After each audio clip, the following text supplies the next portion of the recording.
반대로 이제 대항력이 만약에 없다 그러면 임차인의 지위가 어떻게 될까, 또 법률 관계가 어떻게 될까, 이런 부분을 한번 고민해 볼 필요가 있어요. 대항력의 의미를 좀 더 이제 잘 이해하기 위해서 그런 생각도 해보실 필요가 있는데, 자, 이 대항력이 그러면 없는 경우가 있냐?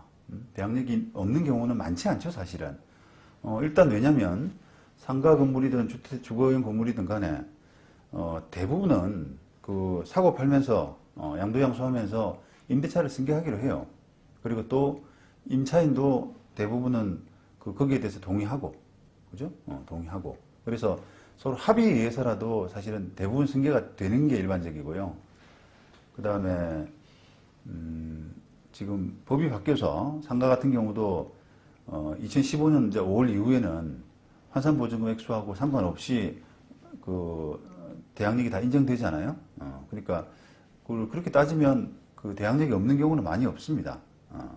뭐 사업자 등록을 하지 않는 이런 사람이라든지 그런 사람은 뭐 대항력의 논리 자체가 안 나오니까 그런 예외적인 경우에만 이제 가능하죠. 자, 그런데 자, 이런 이제 조금 드문 경우이긴 하지만 대항력이 없는 임대차라고 하면은 일단 그 두 사람이 사고 팔았다고 할 때, 사고 팔 때, 양도양수할 때 뭐 당연승계의 효력, 임대차 계약이 당연승계된다라고 하는 그 효력이 전혀 없겠죠. 전혀 없을 거 아닙니까? 그래서 그 원래 계약에 따라서 원래 이제 어떻게 보면 계약의 본연의 모습으로 돌아가는 건데 원래 계약에 따라서 기존 임대인, 양도인한테만 청구할 수 있는 것이 또 원칙이에요. 그죠?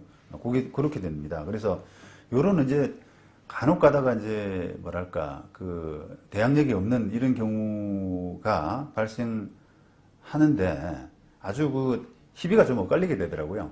뭐 예를 들어서 이제 그 사업자 등록 같은 걸 안 하고 또 주민 등록을 안 하고 세입자가 살고 있다가 건물 경매로 이제 소유자가 변경됐는데 그 바뀐 사람은 돈이 없는 사람이고 또 반대로 종전 건물주는 돈이 있는 사람이다라고 하게 되면은 이게 그 대항력이 없는 것이 때로는 더 유리할 때가 있거든요. 예. 그러니까 사고 팔았는데 또는 경매로 넘어갔는데 대항력이 없을 경우에는 기본적으로 기존 건물주한테 청구할 수 있는, 그죠? 바뀐 건물주한테 당연승계되지 않고 기존 건물주한테 청구할 수 있는 논리가 나오기 때문에 좀 어쩔 경우에는 임차인한테 더 유리한 경우도 있습니다. 그게. 그래서 간혹 그런 경우가 우연하게 이제 그런 일이 생기더라고요. 요거도 이제 뭐 98년도 대법원 사건도 이제 그런 부분인데 원래 요 기존 건물주가 호정개발이라고 하는 회사인데 그거를 그 임대차 계약 기간 도중에 그 건물을 딴 사람한테 팔았습니다. 그래서 두 사람 간에는 기존 임대차 계약을 승계하기로 그렇게 매수인과 합의를 했죠. 근데 예상외로 기존 임차인이 이게 이 사건 당사자인데요. 기존 임차인이 이걸 거부하면서 그 호정 개발에다가 그 계약 해지하고 보증금 반환해 달라 이렇게 이제 요구를 한 겁니다. 자기는 기존 임대차 계약에 따라서 이제 주장을 한 거죠. 자, 이게 이제 안 받아들여지니까, 왜냐하면 두 사람 사고 파는 사람들 간에는 이미 정산을 그렇게 했잖아요. 보증금을 여기다 넘기기로 했기 때문에 호정개발에서 못 준다 이렇게 하니까 그 임차인이 어떻게 나왔냐면 그 보증금 반환 채무를 담보하기 위해서 설정해둔 근저당권이 있는데 그 근저당권에 기해서 경매를 그냥 청구해 버렸어요. 자, 그러니까 경매 개시 결정에 대한 이의 신청이 제기됐죠. 누가 했겠어요? 기존 건물주가 했을 가능성이 높죠, 그죠? 기존 건물주가 경매 개시 결정에 대한 기존 건물주가 아니죠, 바뀐 건물주 경매 개시 결정에 대한 이의 신청을 하니까 이게 이제 원심에서는 임차인 인용을 해줬습니다. 이의 신청을. 그러니까 임차인의 경매 개시 결정을 안 받아준 거죠. 취소해 버린 거죠. 자, 그러니까 이제 그 임차인, 근저당권자인 임차인이 재항고한 원심 결정에 대해서 재항고한 그런 사건이에요. 근데 대법원은 이 원심 결정을 파기해 버렸어요. 원심이 틀렸다. 사건 쟁점은 임대차 계약에 따른 임대차 보증금 5억 원을 담보하기 위해서 설정된 근저당권을 실행할 수 있는 그 임대차 계약 해지가 가능하냐, 라는 건데, 이 사건은 임차인이 대항력이 없는 상태였어요. 대항력이 없는 상태. 자, 그러면 대항력 없는 임차인은 그 기본적으로 그 당연승계라고 하는 그런 구조에서 벗어나 있지 않습니까? 그러면 그런 임차인은 계약 기간 도중에 건물주가 바뀌었을 때 임차인의 어떤 선택권, 그죠? 임대인의 선택권, 또 전에 말씀드린 그 어떻게 보면 공평의 원칙, 그런 것에 따라서 임대차 계약을 해지하고 나올 수 있는 그런 권리가 있는 셈이거든요. 그래서 이 임차인이 지금 계약 해지하고 그다음 보증금 반환을 받을 수 있는 그런 요건이 된다. 그러니까 경매 개시 요건이 된다라고 하는 부분은 맞는 주장인 거죠. 그래서 원심이 틀렸고 결국 그걸 이제 대법원이 이제 바로 잡은 겁니다. 그래서 그 대법원의 논리가 임대차 계약에 있어서 그 임대인 지위의 양도라는 것은 임대인의 의무의 이전을 수반하는 것이지만 임대인의 의무는 임대인이 누구인지에 따라서 이행 방법이 특별히 달라지는 것은 아니고 목적물 소유자의 지위에서 거의 완전히 이행할 수 있으며 임차인 입장에서 보아도 신소유자에게 그 의무의 승계를 인정하는 것이 오히려 임차인에게 훨씬 유리할 수도 있으므로 임대인과 신소유자와의 계약만으로서 그 지위의 양도를 할 수 있다 할 수 있지만 하지만 이 경우에 임차인이 원하지 아니하면 임대차의 승계를 임차인에게 강요할 수는 없는 것이어서 스스로 임대차를 종료할 수 있어야 한다는 공평의 원칙, 신의성실의 원칙에 따라서 임차인이 곧 이의를 제기함으로써 승계되는 임대차 관계의 구속을 피할 수 있고 임대인과의 임대차 관계도 해지할 수 있다라고 한 거죠. 그래서 더구나 이 사건은 지금 임차인이 대항력이 없는 그런 사건이기 때문에 지금 변제기가 도래했다. 그러니까 계약 해지하고 그 근저당권 실행하는 것이 허용된다라고 이제 판단을 했습니다. 자, 이런 부분에서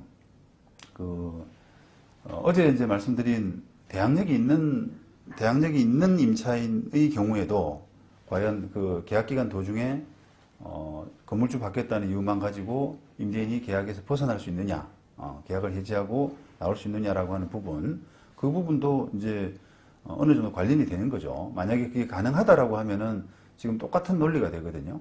똑같은 이제 문제점이 발생하는 겁니다. 지금 이 사건 매매에서도 기존 건물주 호정개발이 다른 데 팔면서 당연히 그 임차인은 그 승계돼야 되지 않느냐라는 전제하에서 이제 그걸 깔고 그 대금을 덜 받은 셈이잖아요. 그런데도 임차인은 나는 그 승계 안 하겠다라고 하면서 그 기존 건물주한테 보증금을 달라고 그랬기 때문에 자칫하면 이제 이중 지급에 그런 이제 위험이 발생하는 거죠. 그래서 그런 부분들, 그리고 또 어찌 보면은 그 새로운 임대차 계약이 당연 승계된다라고 하는 전제하에서 그 매수인도 수익률이라든지 이런 걸 보고 매매 계약을 했는데 임차인이 갑자기 기간이 많이 남은 임차인이 또는 조건이 좋은 임차인이 획 나가버린다라고 하게 되면은 그 매매 계약의 어떤 취소 사유, 착오에 의한 의사표시 취소라든지 그런 식의 이제 논리로 해서 계약이 자칫하면 취소될 수도 있는 그런 결과까지 이를 수가 있거든요. 그래서 상당히 많은 조금 주의가 필요하다라고 말씀드릴 수가 있습니다. 더구나 지금 임차인이 이제 이렇게 지금 갑자기 예상외로 이런 소송들, 계약기간 도중에 건물주가 바뀌었다는 이유만 가지고 나 이제 그만두고 나갈래라고 하는 그런 부분이 지금 부각되는 이유는 예전에는 그냥 영업을 좀 오래 하는 그런 부분에 다 초점이 맞춰져 있었거든요. 그래서 임대차 보호법도 건물주 바뀌었을 때 바뀐 건물주가 임대인의 지위를 승계하도록 해가지고 되도록이면 계약 기간을 연장시켜주고 그다음에 유지시켜주고 하는 것에 초점이 맞춰 있었고요. 반대로 이제 임차인 입장에서도 관심사는 건물주가 바뀌었을 때 바뀐 건물주가 나를 내보내지 못하도록 그렇게 뭐 임대차 계약서상에도 어떻게 표시하냐면은 건물주가 계약 기간 도중 바뀌게 되면 그 바뀐 건물주가 임대차 계약을 승계하도록 이 임대인은 임대는 해야 된다. 그걸 안 하게 되면 뭐 상당한 페널티를 문다. 뭐 이런 식의 그런 이제 약정도 두고 해가지고 과거에는 하여튼 임대차 기간이 그대로 연장되고 유지되고 하는 거기에 대해서 이제 초점이 맞춰 있었기 때문에 건물주가 바뀌는 것을 기화로 갑자기 임대차 계약을 그만두는 이런 경우는 사례 자체가 이제 많지가 않았거든요. 근데 지금 상황이 바뀐 거예요. 지금은 장기 임대차를 했던 그 임차인들이 영업 환경이 너무 안 좋아지고 해서 되도록이면 이렇게 기회만 되면 빠져나오려고 하는, 그 다음에 차임을 상당 부분 조정하려고 하는 그런 니즈가, 그런 요구들이 강하단 말이에요.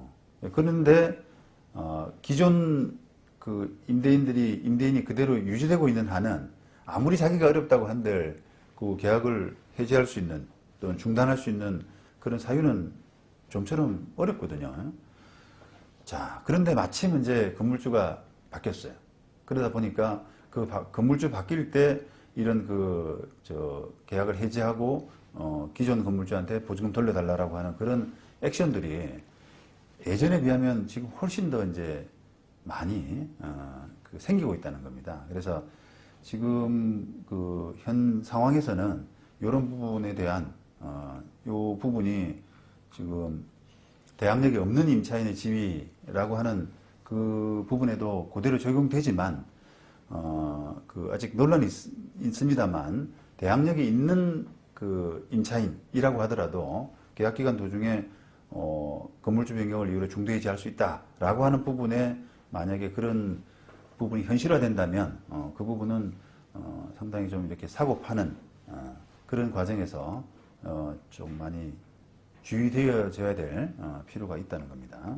그래서 그런 부분을 함께 좀 생각하실 필요가 있겠어요. 그래서 임대차 계약 승계하고 어제도 말씀드렸습니다만 매매 계약할 때는 이제 그런 부분까지 감안한다 그러면 이제는 조금 패턴이 바뀌어져야 될 것 같은, 임차인을 배제하고 또는 임차인의 그 의사를 물어보지 않고 그냥 임대차 계약을 마음대로 넘기고 할 수 있다라는 그 생각에서 조금 벗어나서 임차인의 의사, 임차인의 앞으로 향후 계획 이런 부분을 좀 들어본 다음에 그 부분이 확인이 되고 나서 계약을 하시는 게 계약의 좀 이렇게 안정성 이런 차원에서도 중요할 것 같습니다.